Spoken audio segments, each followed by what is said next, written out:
শোন, এমনিতে সৎ মেয়ে আমাকে দেখতে ইচ্ছে করে না। যা এটা খাইয়ে দিয়ে ওকে চিরদিনের মতো। ঠিক আছে মা।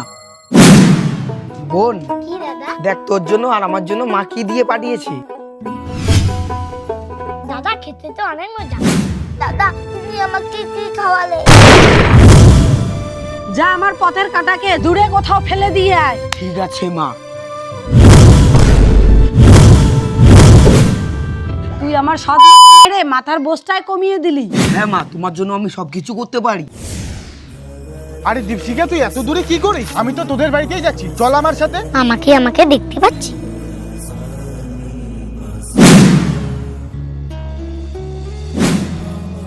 আরে মামা, তুমি হঠাৎ করে আমাদের বাড়িতে? আরে দীপশিকা, তুই এখানে কেন আছিস? যা ঘরে যা। আরে তুমি কার সাথে কথা বলতেছো? মামা তুমি এখানে বসো।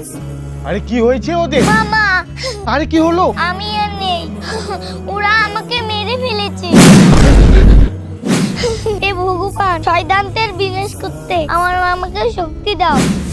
মা আরে মা, তুই কাকে কি বলছিস? ভগবান আমাদেরকে কোনোদিনও সাহায্য করবে না। ভগবান সাহায্য করে পাপীদের, আমাদেরকে না। এত ছোট বাচ্চা কি ক্ষতি করেছিল তোমাদের? তাকে তোমরা মেরে ফেললে? না না, আমাদের মেরো না। কি?